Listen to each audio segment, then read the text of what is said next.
Muy buenos días. Mi nombre es Fernando Echavarría.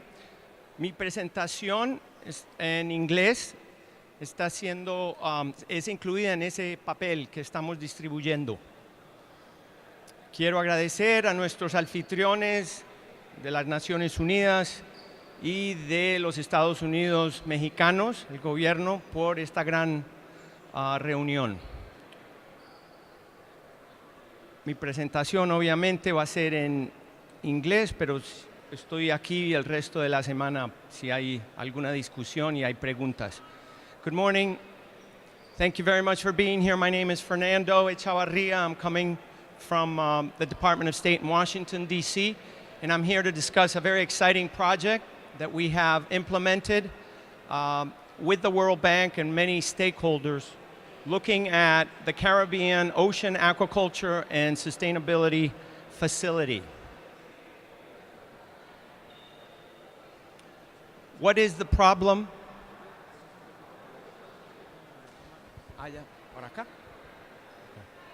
What is the problem that this facility addresses? Basically, fisheries and aquaculture are a very important economic sector that provides 10 to 12% of the livelihoods around the world. Coastal areas, the buffer zone of 100 kilometers from coastlines account for 61% of the world's gross domestic product. In 2013, the catch of 180 million tons of fish accounted for 16% of the global animal protein intake by the world's population. But fisheries around the world are under threat due to overexploitation and degradation of the coastal and marine environment. Coastal resources are poorly managed, and on top of all that, the frequency and intensity of disasters is adding additional pressure to these very important global resources.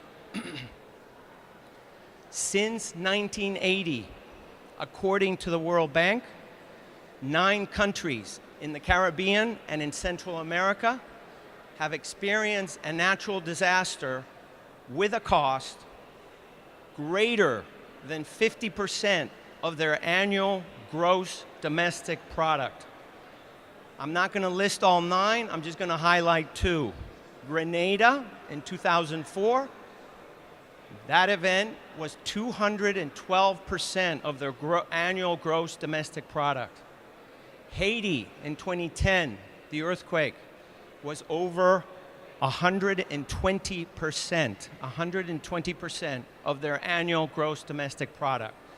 Again, 2 examples. One is 212% of their gross domestic product, and the other one is 120, Haiti and Grenada.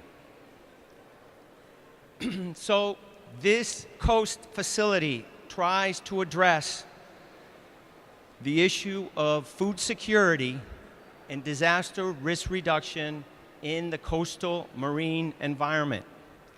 It's an innovative financial mechanism. For now, it's focused on the Caribbean and Central America to protect the livelihoods of fisher folks, fishing communities, and promote coastal disaster risk reduction. It's a parametric hurricane risk insurance product endorsed by CARICOM, the organization of Caribbean countries, and is basically modeled after CARICOM's Caribbean Catastrophe Risk Insurance Facility, CRIF. COAST is currently housed in a project at the World Bank called ProFish. And last year, by December 2015, the U.S. Department of State, where I work, has obligated, the money has already moved. This is not a theoretical exercise. This is a done deal, so to speak. We have $5 million that have gone to ProFish at the World Bank with the hope that in the next 4 years, and with the goal of increasing that to at least $20 million, and a target community of fisher folks and fishing communities in this region, the Caribbean and Central America, of over 180,000 fishermen and fisher folk, right, are able to access it, including all of their associated industries. Let me define fisher folks, and let me define parametric insurance. Fisher folk is actually an English language word. I didn't know it before this presentation, but it's the term that is used by the World Bank and this community that addresses these issues. And we're talking about, it's a gender-neutral word about fishermen. What is been more interesting to me is what is a parametric insurance facility? Basically, it's an innovative new way of providing risk insurance. Instead of having a disaster payback, a disaster payment that's based on a very time-consuming, slow loss assessment after the disaster, where the money may come 3 months, 6 months, maybe a year later, the parametric insurance hopes to accelerate the payback. It is based on models, right, that are previously determined, focused on the intensity of the risk, okay? And these models, right, use variables such as rainfall amount, storm surge, wind speeds, earthquake location and magnitude. These are all variables that can be scientifically determined beforehand through studies incorporated in these models. From my perspective, and many of you, new information technologies such as geospatial tools like geographic information systems, Earth observation, GNSS data can be ingested into these models, take advantage of these new science and technologies, and accelerate the ability for these institutions to move the funds and increase the resilience of the affected countries and populations. It provides a lower cost insurance with prompt assistance to communities.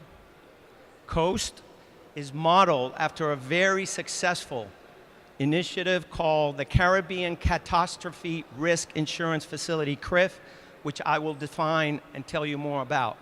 And that has been very successful and is moving forward in the region. It is the world's first multi-country risk pooling mechanism begun in 2007. That's a typo in my first date. I apologize for that. CRIF currently has 17 member countries in Central America and the Caribbean. It has assets of 132 US dollars, 132 million. And since it was started back in 2007, they had 21 payouts totaling $68 million. This is very successful. 17 countries in Central America and Caribbean have voluntarily joined CRISP. This project addresses cyclones, earthquakes, and rainfall events in this region. So COAST, the project that I'm here on bringing to you, is actually modeled after this very successful project. Again, according to the World Bank, since 1980, we've had 9 countries in this region that have had these disasters with greater costs than 50% of their GNP, and this is what this table is showing you for the Caribbean and Central America. COAST, the initiative, the facility that I'm here to that's discussed in your handout, is now our contribution from the US Department of State, from the US government, is sitting at something called ProFish at the World Bank in Washington. ProFish started in 2005 with $6 million, And by 2016, it's 1.6 billion because now they have the global environmental facility, they have private sector entities and other stakeholders. This is a map of ProFish initiatives and projects that are in the pipeline. Again, I just wanted to conclude by telling you that COAST is a parametric disaster risk insurance product. It exists. This is not a theoretical project that's going to come down the line. The membership is being developed right now, okay? We have input from the Food and Agriculture organizations, the Nature Conservancy, the World Bank. It focuses on improving the livelihoods of fisherfolk, sustainable management of coastal resources, and disaster risk reduction. With your participation and assistance, if you're interested in more information, please come to me and use the contacts in the back of your handout. And you will be able to hopefully contribute to COAST, and maybe if you're coming from outside the Caribbean and Central America, maybe you can help us extend the lessons learned to those regions as well. Look forward to answering any questions. Thank you very much for your attention.